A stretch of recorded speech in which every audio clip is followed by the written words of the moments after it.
The planned increase of the value-added tax, PPN, from 11% to 12% in Indonesia, set to take effect on January 1, 2025, has sparked significant public backlash, particularly on social media.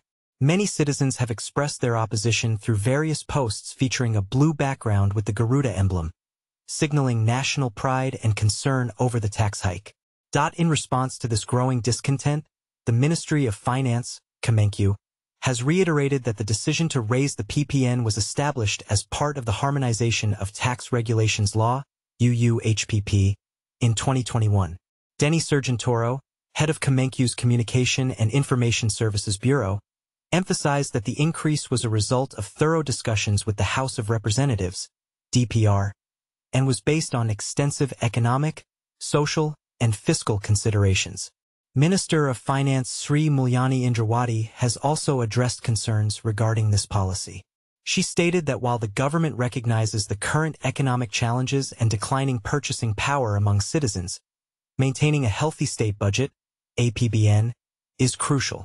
The increase in PPN is viewed as a necessary measure to ensure adequate funding for essential services and to address budget deficits exacerbated by the COVID-19 pandemic. Despite these assurances, critics argue that the tax hike could further strain household budgets and negatively impact consumer spending. They call for a reconsideration of the policy in light of ongoing economic difficulties faced by many Indonesians. Kementerian Keuangan, Kemenkeu, Indonesia memutuskan untuk menaikkan tarif pajak pertambahan nilai, PPN, dari 11% menjadi 12% yang akan berlaku paling lambat pada 1 Januari 2025, dengan beberapa alasan utama. Meningkatkan pendapatan negara, kenaikan PPN diharapkan dapat menjadi sumber pendapatan tambahan bagi pemerintah untuk mendanai berbagai program dan proyek penting, terutama setelah pandemi COVID-19 yang memperburuk kondisi fiskal negara. PPN merupakan salah satu sumber utama penerimaan negara yang vital untuk mendukung anggaran pemerintah. Mengurangi ketergantungan pada utang, dengan meningkatkan penerimaan pajak, pemerintah berupaya mengurangi ketergantungan pada utang luar negeri untuk menutupi defisit anggaran. Hal ini bertujuan untuk menjaga stabilitas ekonomi jangka panjang dan mengurangi beban pembayaran utang. Penyesuaian dengan standar internasional, tarif PPN Indonesia yang akan meningkat menjadi 12% masih tergolong rendah dibandingkan dengan negara-negara maju, di mana rata-rata tarif PPN adalah sekitar 15%. Kenaikan ini diharapkan dapat membawa Indonesia lebih dekat dengan standar internasional dalam hal perpajakan.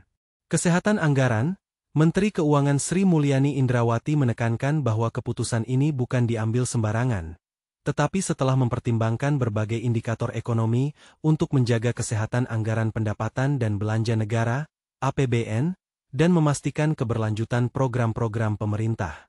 Keputusan ini telah disahkan dalam Undang-Undang Harmonisasi Peraturan Perpajakan, UU-HPP, yang disetujui pada tahun 2021 dan merupakan bagian dari reformasi perpajakan yang lebih luas.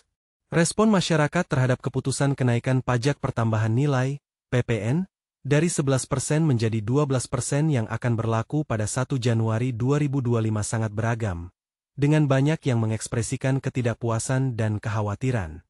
Berikut adalah beberapa poin utama mengenai tanggapan masyarakat. Penolakan di media sosial. Banyak pengguna media sosial menyuarakan penolakan terhadap kenaikan PPN ini dengan berbagai cara, termasuk menggunakan latar belakang biru dengan lambang Garuda.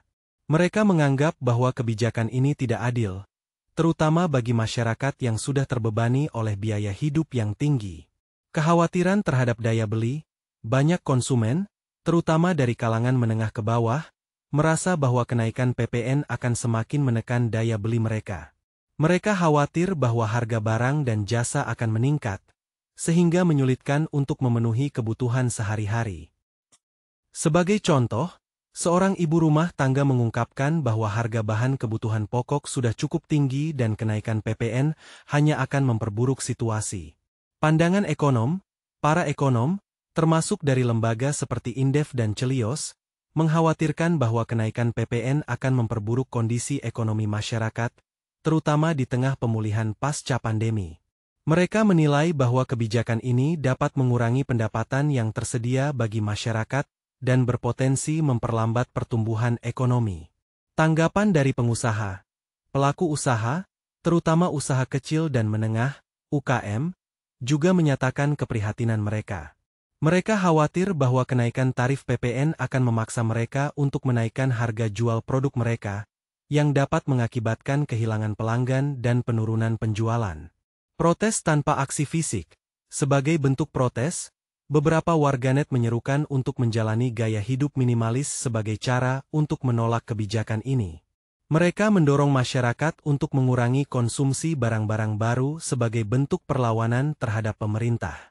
Secara keseluruhan, meskipun pemerintah berargumen bahwa kenaikan PPN diperlukan untuk meningkatkan pendapatan negara dan mendukung pembangunan, banyak masyarakat merasa bahwa beban tambahan ini tidak sebanding dengan manfaat yang dijanjikan. Ada beberapa alternatif yang telah dipertimbangkan sebagai pengganti kenaikan pajak pertambahan nilai, PPN, menjadi 12% di Indonesia. Para pakar dan ekonom mengusulkan beberapa opsi untuk meningkatkan penerimaan negara, tanpa membebani masyarakat secara langsung melalui kenaikan PPN. Berikut adalah beberapa alternatif yang diusulkan. Memperluas basis pajak.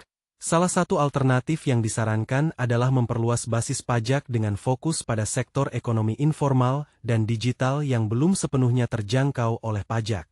Ini dapat meningkatkan jumlah wajib pajak dan, pada gilirannya, meningkatkan penerimaan negara tanpa perlu menaikkan PPN. Efisiensi belanja negara, mengurangi pengeluaran untuk proyek-proyek yang tidak prioritas juga dianggap sebagai cara untuk mengoptimalkan anggaran. Dengan melakukan efisiensi dalam belanja negara, pemerintah dapat mengalokasikan dana lebih baik tanpa harus menaikkan pajak.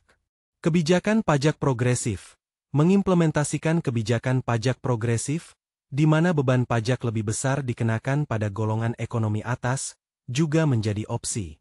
Ini bertujuan agar masyarakat kelas menengah dan bawah tidak terbebani lebih lanjut oleh kenaikan PPN. Optimalisasi pungutan ekspor. Ekonom juga menyarankan untuk mengoptimalkan pungutan ekspor dari sektor pertambangan sebagai alternatif penerimaan negara.